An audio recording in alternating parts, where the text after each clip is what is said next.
Le rancher courageux se réveilla un matin pour découvrir une récompense inattendue, une belle épouse apache. La terre au-delà de Dairy Creek était calme ce printemps-là. Encore froide la nuit, mais assez sèche pour travailler aux clôtures.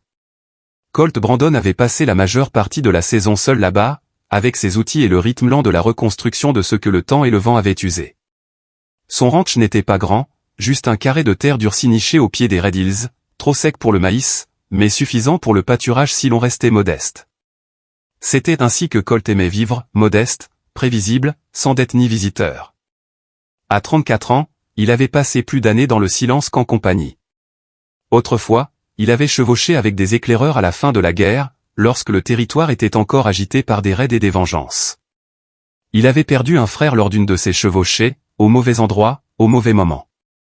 Bien que Colt n'ait jamais blâmé les Apaches, il n'avait jamais vraiment pardonné la guerre non plus. Après cela, il avait cessé de chercher un sens à la vie et s'était mis à construire des clôtures. Personne ne mourait à cause de poteaux et de bétail maigre. Il tendait du fil de fer le long de la bordure sud de sa terre lorsqu'il entendit un bruit assez vif pour percer le bourdonnement du vent et des mouches. Pas des vaches, pas des oiseaux. Quelque chose d'humain, douloureux. Il se redressa, attendit.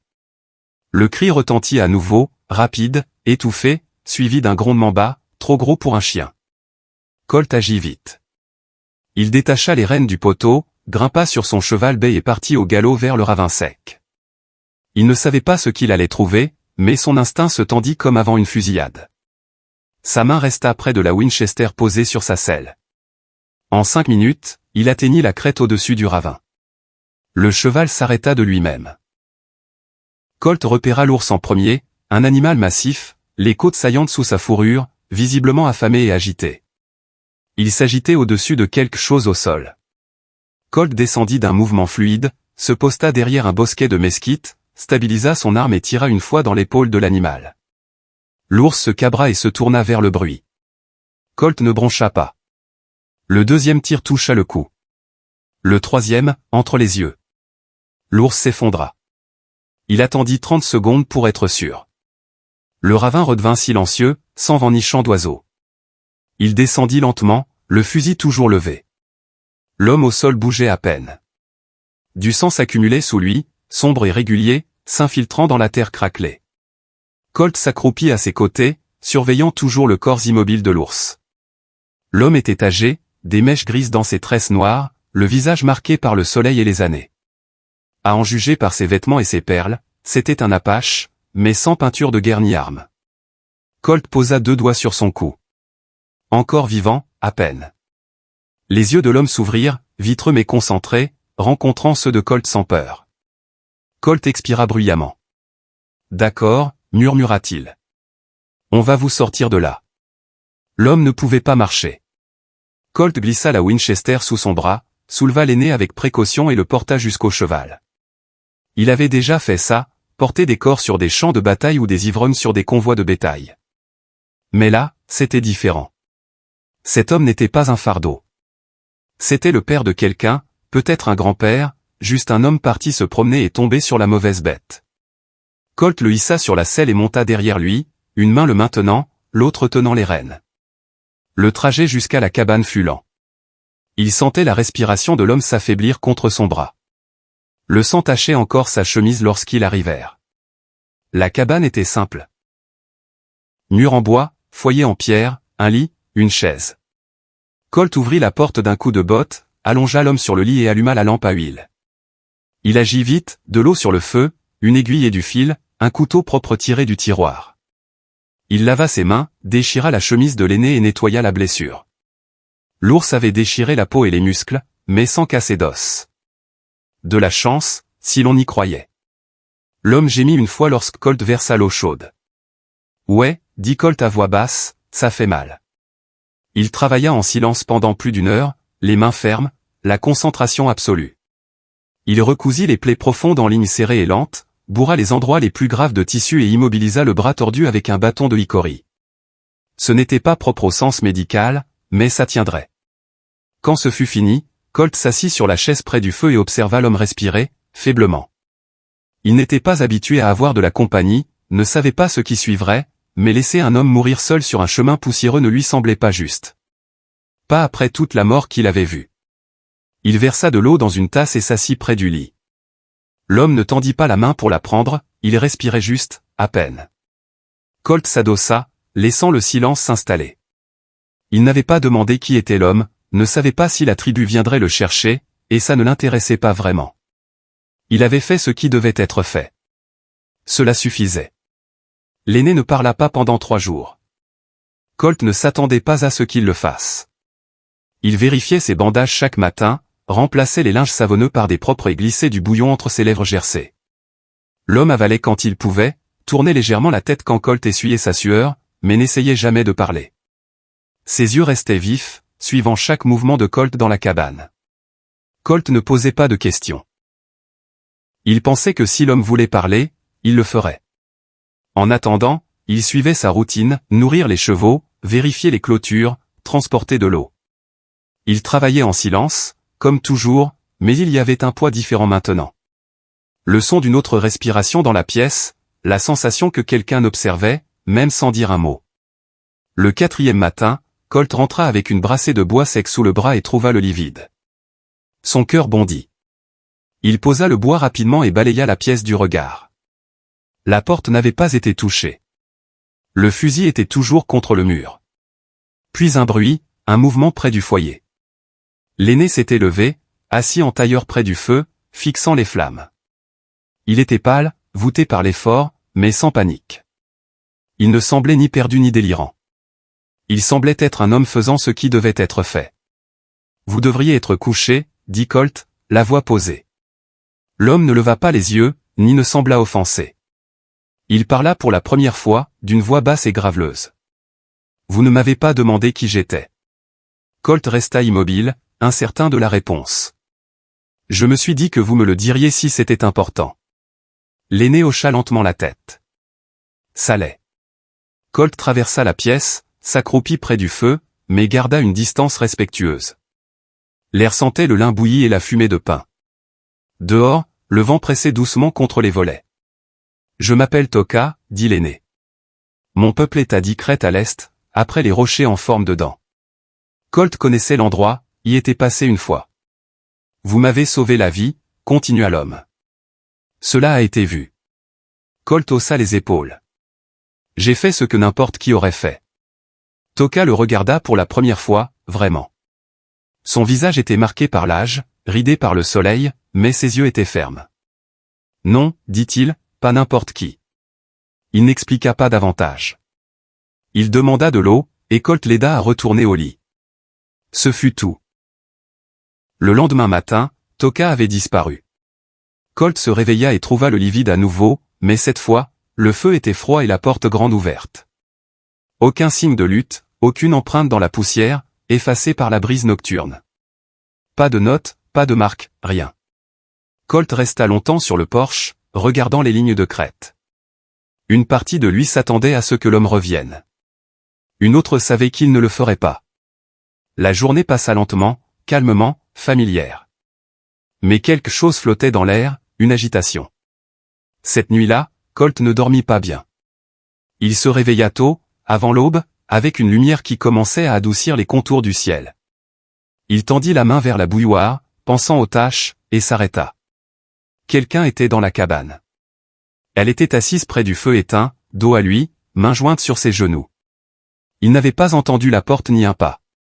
La femme ne bougea pas lorsqu'il se redressa. Elle attendait simplement. Sa peau était bronzée par le soleil. Ses longs cheveux noirs, légèrement ondulés, tombaient dans son dos, ornés de 2 lanières de cuir tombées sur son épaule. Elle portait une robe en peau de cerf déchirée, décolletée, avec une bretelle à moitié détachée. Ses cuisses étaient visibles à travers une longue déchirure à l'ourlet, et le tissu épousait ses hanches d'une manière qui coupa le souffle de Colt, non pas par désir, mais par confusion. Un sac était posé à ses pieds nus. Elle avait marché longtemps. Elle ne sursauta pas lorsqu'il se leva. Colt attrapa lentement sa chemise. « Vous êtes perdu ?» Elle tourna la tête. Ses yeux rencontrèrent les siens, sombres, grands, sans ciller. « Non. » Sa voix était douce, ferme. Il étudia son visage. Elle n'avait pas peur, n'était pas faible non plus, mais silencieuse, comme quelqu'un à qui on avait trop pris, cherchant seulement le calme. Vous avez faim, demanda-t-il. Un instant passa. Elle hocha légèrement la tête. Il lui prépara à manger. Des œufs, du pain, de la viande séchée. Elle mangea en silence près du foyer pendant qu'il s'asseyait à l'autre bout de la pièce, incertain de ce qu'il devait demander. Quand elle eut fini, elle se leva et lui fit face. « Je m'appelle Sana, dit-elle. Toka est mon grand-père. » Cela l'arrêta net. « Je ne comprends pas. Il m'a envoyé. Mon peuple croit qu'une vie sauvée doit être honorée. Parfois, une femme est envoyée. » La mâchoire de Colt se crispa. Il se leva lentement, pas en colère, mais troublé. « Je ne l'ai pas fait pour ça. »« Je sais. » Il la regarda. « Vraiment ?» Elle n'avait pas honte, mais sa voix portait une tension. Ce n'était pas un cadeau. C'était un exil, une punition discrète enveloppée de tradition. Elle avait été chassée sous le prétexte de l'honneur. Colt passa une main sur sa bouche. « Vous ne me devez rien. Je reste si vous permettez. Vous avez un autre endroit où aller ? » Non. Le silence s'installa, plus lourd cette fois. Colt regarda ses pieds nus, son sac usé, la courbe fatiguée de ses épaules, la déchirure de sa robe. Elle n'avait nulle part où retourner. Il le comprenait. « Vous pouvez rester, dit-il enfin. Mais vous n'êtes pas à moi. » Elle baissa les yeux, pas par honte, mais par soulagement. « Je sais. » Il prit une couverture supplémentaire sur l'étagère et la lui tendit sans un mot. Elle l'accepta, hocha la tête une fois et s'allongea sur le sol près du feu, se repliant sous la couverture comme si c'était plus de chaleur qu'elle n'en avait eu depuis des jours. Colt s'assit sur le bord du lit et fixa le feu. Elle avait été envoyée, mais pas pour appartenir. Elle était venue pour survivre, et lui aussi, désormais.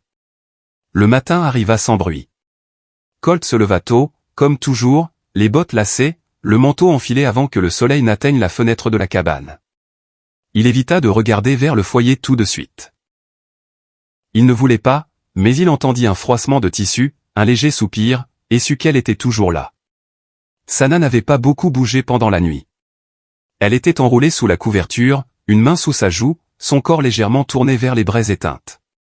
Sa robe avait glissé plus haut sur sa cuisse, révélant la courbe douce et poussiéreuse de sa hanche, mais Colt détourna rapidement les yeux, non pas par honte, mais parce qu'il savait ce que signifiait pour un homme comme lui de regarder trop longtemps une femme comme elle, une femme sans nulle part où aller, une femme qui essayait de survivre.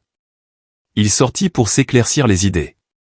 La fraîcheur matinale mordait à travers son manteau. Le paysage était le même, vaste, silencieux, s'étendant sous un ciel pâle. Il longea le chemin de la cabane à l'étable, vérifia les chevaux, remplit leurs auges. Cela le calmait, comme toujours, mais sa présence le suivait, pas bruyante, pas intrusive, juste là. Lorsqu'il revint, Sana était réveillée.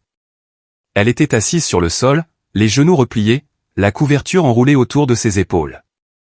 Ses cheveux longs tombaient devant son visage. Elle ne pleurait pas, ne parlait pas, elle attendait simplement. Colt bougea lentement, prit une casserole sur l'étagère et alluma le feu dans le poêle. « Vous buvez du café ?» demanda-t-il. Une pause. « Oui. » Il servit 2 tasses une fois le café prêt, lui en tendit une. Elle la prit sans parler, la tenant à 2 mains. Ses doigts étaient plus rugueux qu'il ne l'avait imaginé, calleux, comme ceux de quelqu'un habitué au travail, pas une délicate fille de tribu. Il remarqua une petite marque rouge sur son poignet, à moitié guérie, comme une brûlure de corde. Il ne posa pas de questions.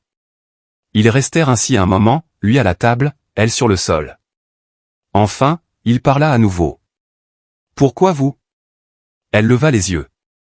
Il garda la voix posée. « Si Toka a toute une tribu, pourquoi vous envoyez, vous ? Pourquoi pas quelqu'un d'autre ?» Ses lèvres s'entr'ouvrirent.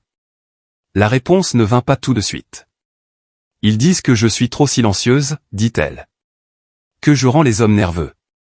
Qu'aucun guerrier ne m'a jamais demandé. » Colt fronça les sourcils. « Parce que vous ne parlez pas ? Parce que je ne souris pas quand ils le veulent. Parce que je ne fais pas semblant. » Elle ajouta, « Ma mère était guérisseuse. Elle est morte l'hiver dernier. Après ça, j'étais de trop. J'aidais les anciens, je portais l'eau, mais je n'avais ni mari ni enfant, et je ne voulais pas épouser un homme qui... » Elle ne finit pas sa phrase. Colt hocha lentement la tête. Alors ils vous ont envoyé à moi. Elle baissa les yeux sur son café. C'est ainsi qu'ils ont honoré mon grand-père, mais aussi comment ils m'ont écarté. Colt s'adossa, laissant cela s'installer. Il avait connu des hommes rejetés par les leurs, des éclaireurs qui buvaient trop, des vagabonds revenus de la guerre trop changés pour appartenir. Il n'avait pas pensé à cela pour une femme, mais c'était pareil. Nulle part où aller, personne à qui demander. Vous voulez retourner là-bas? Demanda-t-il. Non. Pourquoi pas? Elle leva les yeux et, pour la première fois, soutint son regard sans détourner les yeux. Ils ne m'ont jamais demandé de rester. Cela le réduisit au silence. Les heures passèrent tranquillement après cela. Elle l'aida à porter l'eau, sans besoin de mots.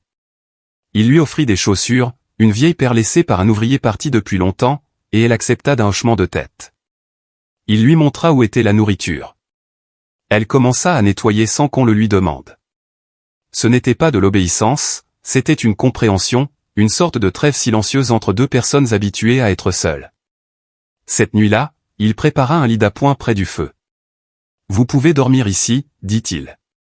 Pas besoin de rester sur le sol. » Elle s'installa lentement, s'allongea dos aux flammes, tirant la couverture sur ses hanches. Ses cheveux se répandirent sur l'oreiller.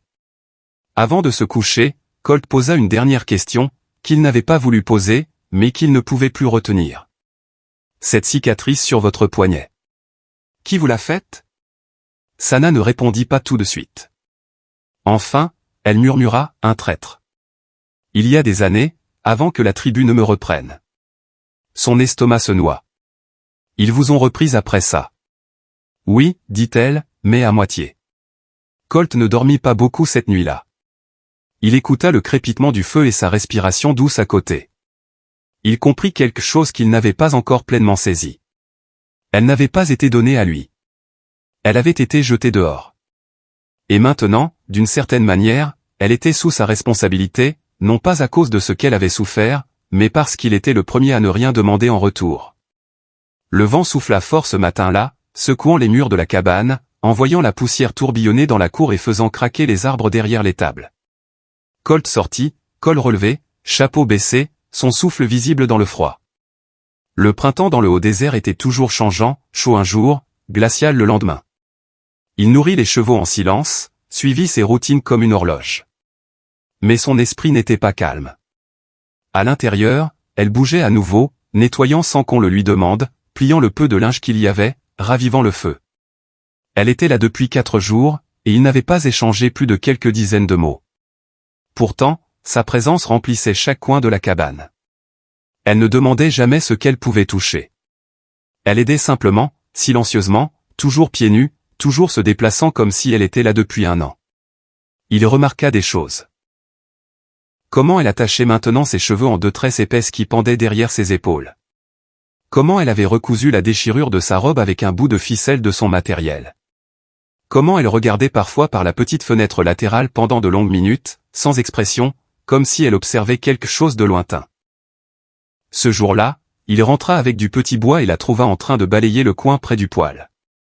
Elle se redressa en le voyant, et pour la première fois, il perçut une hésitation en elle. « Puis-je rester plus longtemps » demanda-t-elle, la voix égale. Colt cligna des yeux. Ce n'était pas une question à laquelle il s'attendait. « Personne ne vous a dit de partir. Je voulais juste être sûr. » Il étudia son visage. Ses yeux ne suppliaient pas, ils attendaient, comme si elle était prête à partir s'il hésitait. « Vous voulez rester » dit-il simplement. « Oui. »« Alors restez. » Elle hocha légèrement la tête. Cet après-midi-là, alors que le vent s'apaisait et que le soleil s'étendait sur la cour, ils travaillèrent côte à côte pour réparer une barrière cassée du corral. Elle tenait le bois pendant qu'il enfonçait les clous rouillés, sans un mot. La sueur perlait sur son front, mais elle ne l'essuyait pas. Quand le travail fut fini, elle recula, respirant fort, la poitrine se soulevant sous sa robe rapiécée, et regarda le ranch au loin. « C'est calme ici, dit-elle. J'aime le calme. Moi aussi. » De retour à l'intérieur, il versa de l'eau dans une bassine pour se laver. Elle passa près de lui pour prendre un chiffon. Sa main effleura la sienne une seconde. Il ne bougea pas. Elle non plus. Leurs regards se croisèrent. Il ne détourna pas les yeux cette fois. Il y eut une pause, lourde, lente, comme si l'air lui-même avait cessé de bouger. Puis elle prit doucement le chiffon de sa main, le trempa et commença à essuyer la poussière de ses bras. Cette nuit-là, ils dînèrent à la même table pour la première fois, pas à travers la pièce, pas avec l'un d'eux sur le sol. Il lui tendit le pain. Elle lui passa les haricots. Ce n'était ni romantique ni formel, mais c'était quelque chose. Après le repas, elle s'assit à nouveau sur le sol, repliant ses jambes sous la couverture. Colt rapprocha la chaise du feu. « Sana, dit-il, son nom clair et calme. » Elle leva les yeux. « Vous voulez en parler ?» Elle n'eut pas besoin de demander ce qu'il voulait dire. Il lui laissait de l'espace, mais demandait aussi si elle voulait se libérer d'un poids. Après un long silence, elle répondit. « Quand j'ai été enlevée, dit-elle, ils m'ont attachée à un chariot. J'ai marché 4 jours comme ça. Ils me donnaient des restes. Ils riaient de mon corps quand ils ont essayé de me vendre à un fort au nord. L'officier a refusé. J'étais trop abîmé. » La gorge de Colt se serra. « Ma tribu m'a reprise, continua-t-elle, mais pas vraiment. Ils m'ont nourri, laissé dormir, mais je n'étais plus l'une des leurs. Mon corps avait été touché. Je n'étais plus bonne. » Il serra la mâchoire. « Vous êtes bonne. » Elle ne répondit pas. « Vous n'êtes ni sale, ni brisé, ni un objet. » Sa voix trembla légèrement. « Mais j'ai été donné à vous comme une dette. »« Vous n'avez pas été donné, dit Colt. Vous avez été envoyé. » Elle le regarda. Il ajouta plus lentement, « Et je ne vous ai pas accepté comme paiement. » Ils restèrent silencieux. Puis, doucement, hésitante, sa main sortit de sous la couverture et se posa sur la sienne, sur l'accoudoir de la chaise.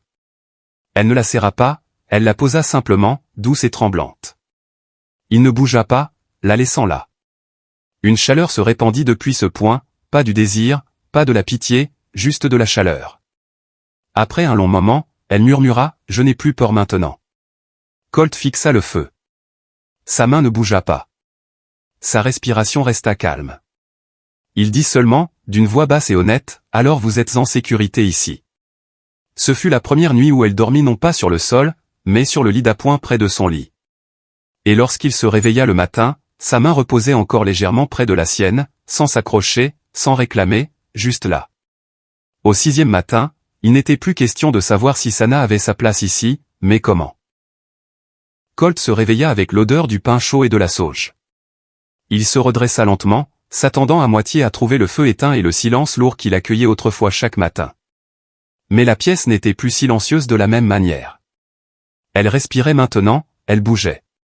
Sana se tenait près du poêle, pieds nus sur le plancher, une main tenant une cuillère en bois, l'autre posée sur sa taille, là où la vieille robe en peau de cerf pendait plus lâche, rapiécée soigneusement le long des coutures.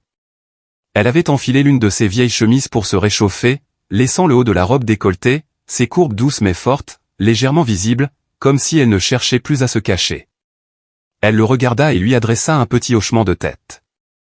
Il répondit de même. C'était tout ce dont ils avaient besoin. Après le petit déjeuner, elle le suivit dehors, non parce qu'il le lui avait demandé, mais parce qu'elle savait déjà ce que la journée exigeait. Le vent de printemps avait encore changé. Une branche cassée bloquait le ruisseau à l'est, et les vaches n'étaient pas venues boire. Colt attela la mule et chargea la charrette de cordes, d'outils et de lames de scie. Sana monta à côté de lui, les mains jointes sur ses genoux, ses yeux scrutant le paysage pendant qu'il roulait. Elle ne demanda pas où ils allaient. Il n'expliqua pas. Ce n'était pas le genre de lien que les gens comprendraient en le voyant, mais il était là. Au ruisseau, le travail occupa la majeure partie de la matinée. Colt descendit dans l'eau froide, les bottes trempées, utilisant la hache pour briser la grosse branche pendant que Sana tenait la corde qu'il avait attachée. Quand la dernière section céda, le courant se remit à couler, et il sortit, trempé et essoufflé. « Vous auriez dû rester en arrière, » marmonna-t-il, reprenant son souffle. Elle le regarda et s'avança, pressant le bord de sa jupe contre son visage pour essuyer l'eau. « Je ne suis pas venu pour rester en arrière, » dit-elle. Colt déglutit.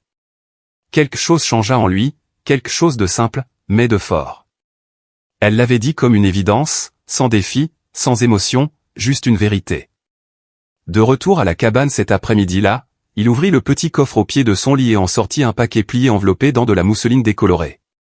C'était à sa mère, une robe en coton simple, jamais portée ici, trop raffinée pour la vie au ranch, mais entière, robuste, propre. Il l'attendit. À vous si vous voulez. Sana la regarda longtemps, puis le regarda. Pourquoi, demanda-t-elle. Il haussa les épaules. Vous l'avez mérité. Je ne suis pas venu pour mériter. Il hocha la tête. Alors prenez-la parce qu'elle est à vous maintenant. Pas donné. Pas dû. Ses doigts effleurèrent les siens lorsqu'elle l'accepta.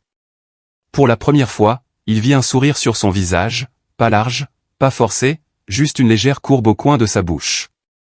Vrai. Cette nuit-là, elle ne porta pas encore la robe, mais elle s'assit sur le lit d'appoint au lieu du sol. Ils partagèrent une assiette, pas seulement un repas. Ils parlèrent un peu plus. Elle lui raconta qu'elle sculptait autrefois avec des os, que sa mère lui avait appris les plantes médicinales. Il lui parla de son frère, mort dans une fusillade il y a des années, comment Colt avait chevauché trop lentement pour l'arrêter. Je ne blâme pas votre peuple, dit Colt. Je blâme la guerre. Toujours. La main de Sana traversa la table, se posa légèrement sur la sienne. Alors nous avons tous les deux perdu à cause du même feu, murmura-t-elle. Il ne retira pas sa main. Avant de se coucher, Colt alluma une lanterne et vérifia la serrure de la porte, une habitude de toujours. Mais quand il se retourna, Sana était déjà sous la couverture sur son lit, le regardant. Serais-je toujours à part, demanda-t-elle. La question le prit au dépourvu. Vous ne l'êtes pas. Elle baissa les yeux. Je ne veux pas être un fardeau ou une ombre. Colt s'approcha, prit une seconde couverture sur l'étagère et la lui tendit. Alors ne soyez ni l'un ni l'autre, dit-il. Soyez simplement ici. Il attendit un instant. Puis elle repoussa la couverture, lui fit de la place à côté d'elle, et pour la première fois depuis son arrivée, Colt s'allongea assez près pour sentir sa chaleur. Ils ne se touchèrent pas encore. Mais sa respiration était régulière, son corps détendu. Et quand elle murmura « Merci », dans l'obscurité, ce n'était pas pour la robe, la nourriture ou le lit. C'était pour l'espace qu'il lui avait donné pour être entière. Et quand il répondit, voix basse, « Vous êtes en sécurité maintenant », il le pensait, pas comme une promesse, mais comme un fait. Le ciel devint ambré ce soir-là, un or profond se mêlant au bord de l'horizon. Colt l'observa depuis le porche, manches retroussées, mains poussiéreuses après la réparation des clôtures terminées juste avant le coucher du soleil. Derrière lui, le léger tintement d'une casserole résonnait dans la cabane où Sana se déplaçait pieds nus, sa silhouette désormais familière, sa présence non plus étrangère, mais nécessaire. Elle avait porté la robe en coton. Elle lui allait étroitement sur la poitrine, épousant les courbes que l'ancienne robe contenait à peine. Le décolleté tombait plus bas que sur sa mère, et Colt l'avait remarqué quand elle l'avait porté ce matin-là, avant de se forcer à garder les yeux levés. Elle ne se cachait pas de son regard, ne s'offrait pas non plus. Elle se laissait simplement voir, entière. Ce soir-là, elle lui apporta son assiette, comme elle le faisait maintenant. Haricots chauds, pain épais et tranches de courges rôties, restes du troc de la saison passée. Elle s'assit à côté de lui à la table, son corps frôlant le sien alors qu'elle tendait la main pour verser de l'eau dans son gobelet en étain. Ça sent bon, dit-il, la voix rauque. Elle le regarda avec ce léger sourire. Ce n'est pas la nourriture. Il la regarda, incertain si elle voulait dire ce qu'il pensait, mais elle n'expliqua pas. Après le dîner, elle lava les assiettes pendant qu'il attisait le feu. Aucun ne parlait beaucoup. Ce n'était pas nécessaire. La nuit portait quelque chose de différent, de plus calme, de plus lourd. Pas de la tension, pas de la peur, mais un sentiment de décision. Elle tressa ses cheveux lentement, assise en tailleur sur le sol, le dos droit, les yeux baissés. Il observa ses mains travailler, nota le rythme de ses doigts, leur soin avec les mèches. Quand elle eut fini, elle le regarda et ne détourna pas les yeux. « Me vois-tu encore comme quelque chose laissé à ta porte ?» demanda-t-elle, sa voix presque un murmure. Colt prit une inspiration. « Non, je te vois comme quelqu'un qui est resté. » Ses yeux ne vacillèrent pas. « Puis-je rester plus près ce soir ?» Sa poitrine se souleva. Il ne répondit pas tout de suite, non pas par doute, mais par respect pour ce que cela signifiait. Elle ne demandait pas à partager un lit, ni à rembourser quoi que ce soit. Elle demandait à choisir. Il hocha la tête une fois. Si c'est ce que tu veux. Je ne demanderai pas sinon. Il se leva et s'assit sur le lit, attendant. Elle le suivit après quelques secondes, lentement, délibérément, puis s'installa à côté de lui. La lumière du feu dansait sur sa peau, son col osseux brillant au-dessus de la courbe du décolleté en coton, ses jambes repliées sous elle. L'odeur de la fumée de pain et une légère douceur de sauge qu'elle avait ajoutée à l'eau de lavage emplissaient la pièce. Elle tendit la main vers la sienne en premier, sans hésitation, sans timidité, juste ferme.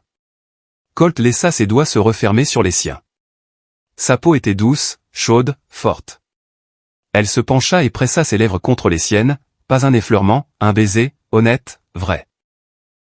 Il l'embrassa en retour, prudent de ne pas tirer, de ne pas presser, juste de la rencontrer là où elle était.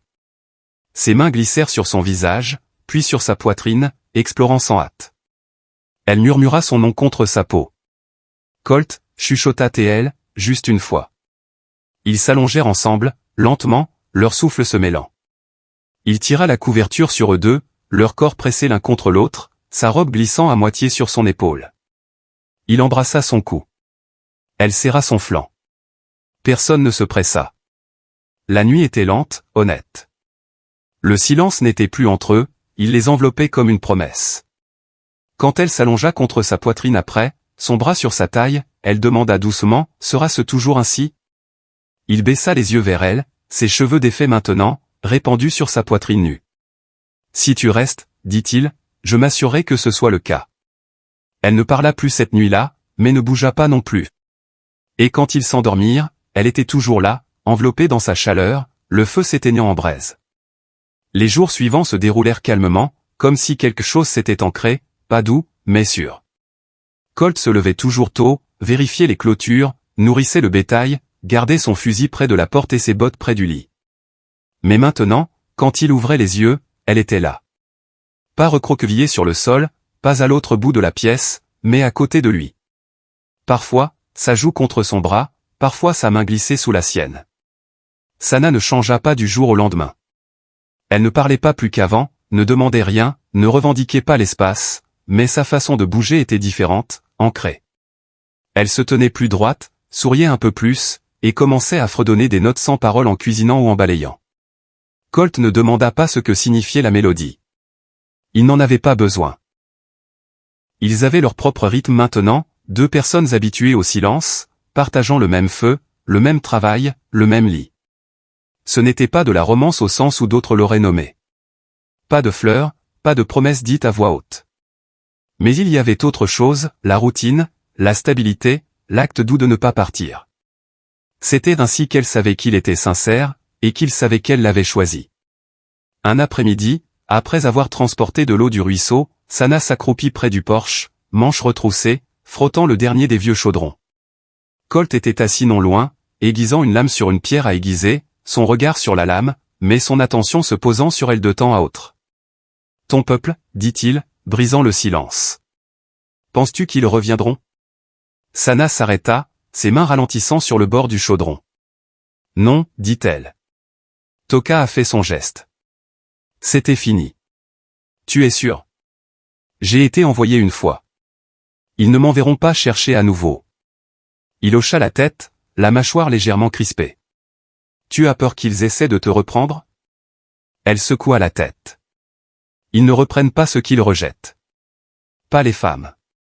Pas comme moi. » Il ne pressa pas davantage.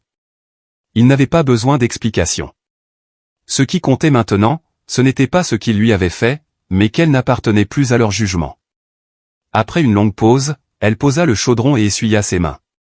Puis elle s'approcha lentement, s'agenouilla près de lui où il était assis. « Je veux un nom, dit-elle. » Colt cligna des yeux. « Tu en as déjà un. »« Non, dit-elle. Ils me l'ont donné à ma naissance, avant que je devienne ce que je suis. Je veux quelque chose qui soit à moi, quelque chose que tu me donnes. » Il la fixa, cherchant son visage. Elle était sérieuse. « Tu es sûr ?» demanda-t-il. « Oui. » Il laissa la pierre à aiguiser s'immobiliser. « D'accord, dit-il. » Il réfléchit un long moment, puis ajouta, « Tu es forte. Tu es restée quand tu n'étais pas obligée. Tu as ta place ici, non parce que tu as été envoyé, mais parce que tu as construit quelque chose ici. Elle attendit. Alors ton nom, dit-il, devrait signifier cela. Il ne lui donna pas un mot sophistiqué. Il se pencha simplement, voix basse. Reste. Elle cligna des yeux. Reste? Il hocha la tête. De rester. Parce que c'est ce que tu as fait quand personne d'autre ne l'a fait. Ses yeux scintillèrent d'une émotion qu'il n'avait jamais vue auparavant. De la surprise, peut-être même des larmes contenues. Mais elle ne pleura pas. Elle se pencha simplement en avant et pressa son front contre ses mains sur ses genoux. Je le garderai, murmura-t-elle.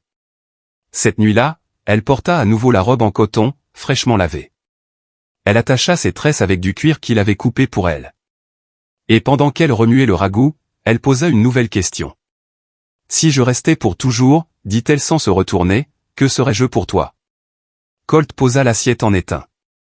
Tu veux dire, comment je t'appellerais? Elle se tourna lentement, ses yeux fixés sur lui. Oui. Il se leva, traversa la pièce et prit sa main. Tu ne serais pas mon invité, dit-il. Ni une aide, ni une dette. Il marqua une pause, puis ajouta calmement, tu serais ma femme. Sana ne broncha pas, ne parla pas tout de suite, puis hocha légèrement la tête. Je veux ça, dit-elle. Mais seulement si je reste par choix. Il s'approcha. Alors choisis-moi. Elle tendit la main, ses doigts effleurant sa joue, l'autre main pressée contre sa poitrine. Je l'ai déjà fait, murmura-t-elle. Et quand il l'embrassa cette fois, ce n'était ni lent ni incertain. C'était sûr, affirmé, revendiqué. Le feu brûla bas dans la nuit, et la femme autrefois rejetée s'assit à côté de son homme, son nom à elle, sa place non donnée, mais construite de ses mains et de sa volonté. Au début de l'été, la terre avait changé.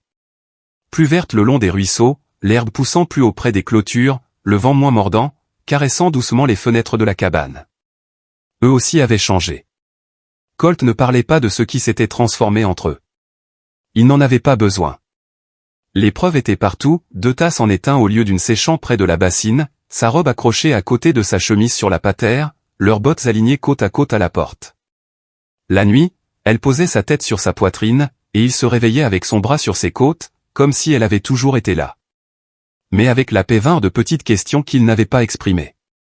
Resterait-elle une fois que le calme s'estomperait? Une fois que les corvées s'accumuleraient et que les jours s'allongeraient? Il obtint sa réponse le jour où le cheval se coupa la jambe sur le fil de fer. Il revenait de vérifier la ligne du ruisseau, et Colt enlevait la bride lorsqu'il remarqua du sang goûtant le long du pâturon arrière. Une coupure nette, mais profonde. Il marmonna, attrapant un chiffon et de l'eau. Sana ne se fit pas prier. Elle s'agenouilla près de l'animal, tint ses rênes d'une main ferme et pressa le chiffon sur la plaie sans broncher. Ce n'est pas seulement en surface, dit-elle. Il faudra la refermer. Colt la regarda, surpris. Tu sais faire ça? Ma mère me l'a appris. Elle lava la jambe soigneusement, nettoya la lame et recousit la chair pendant que le cheval respirait fort par les naseaux. Colt maintenait le flanc. Aucun ne parla beaucoup, mais à la fin, le cheval resta immobile, la plaie bandée, et les mains de Sana étaient rouges mais fermes.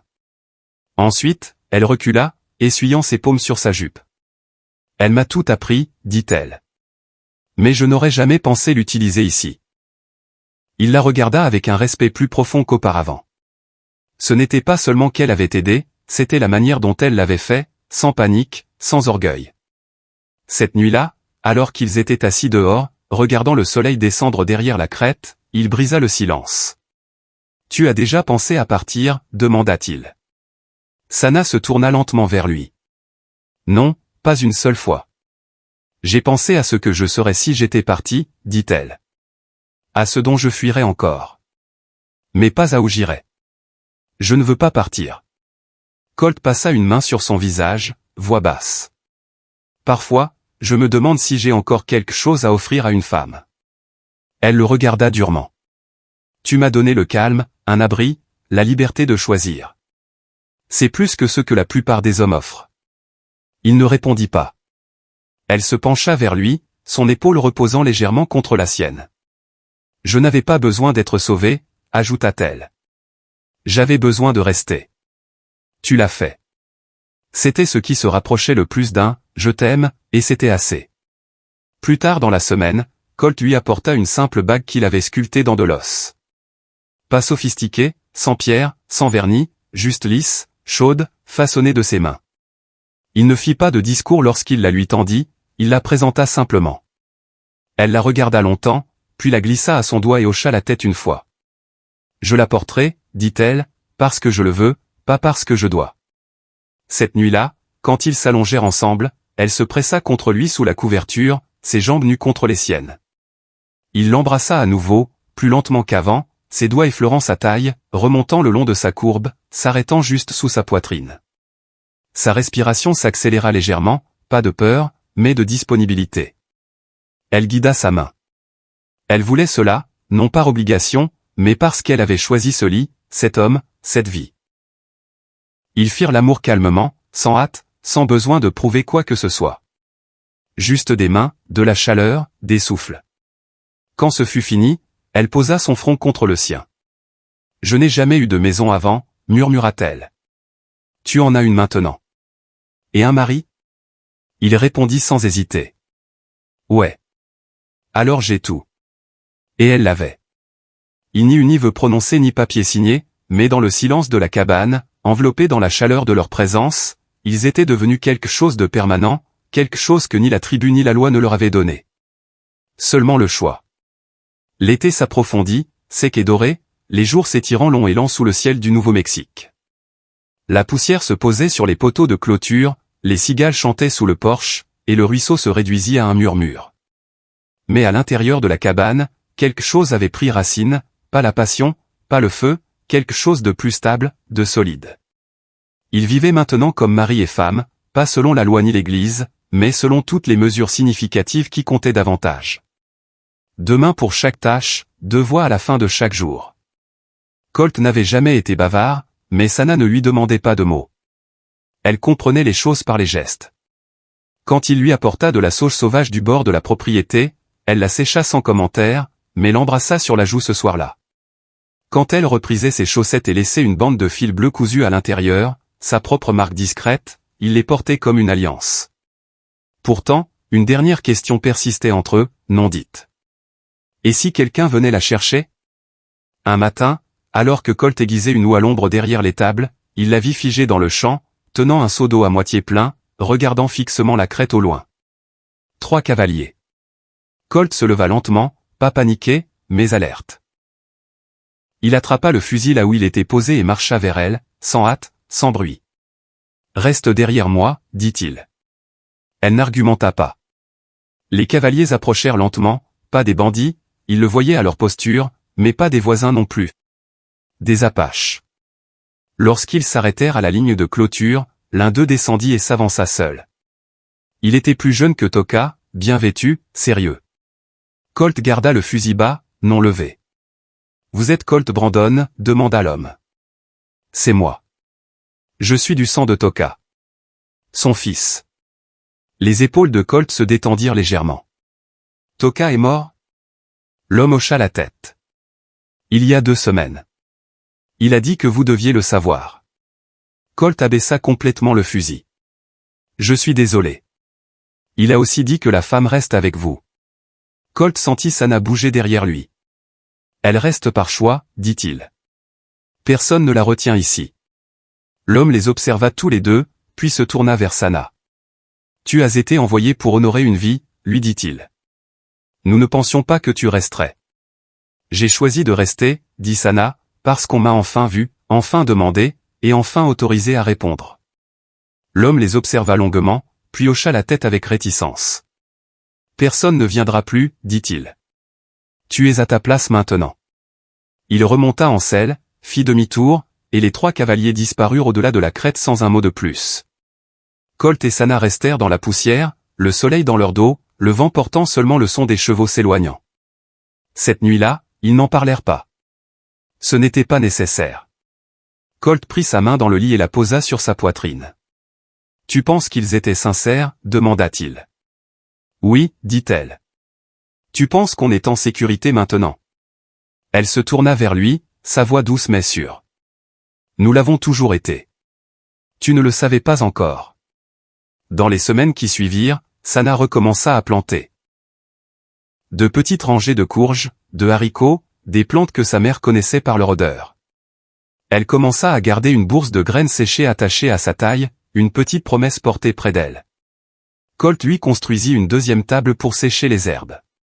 Il grava son nom sur le bord du cadre de la fenêtre, Reste, avec la même lame qu'elle avait utilisée pour recoudre le cheval. Un matin, alors que le soleil perçait bas à travers les arbres, elle posa sa main sur son ventre et la maintint là. Il leva les yeux vers elle. Elle hocha la tête. « Tu es sûr ? » »« Je le suis. » Il ne parla pas, la serra simplement contre lui et la tint longtemps, les yeux fermés. Elle ne pleura pas, lui non plus. Mais ils savaient tous deux ce que cela signifiait. Plus d'attente, plus de questions. Elle avait été envoyée, oui, mais elle était restée par sa propre volonté. Et maintenant, une nouvelle vie resterait avec eux. Un enfant n'est non pas d'obligation, ni de survie, mais de choix, de rester, d'amour. Et dans cette cabane silencieuse du territoire du Nouveau-Mexique, avec un feu brûlant bas et le nom d'une femme gravé dans le bois, l'histoire ne se termina pas par un adieu, mais par un pour toujours.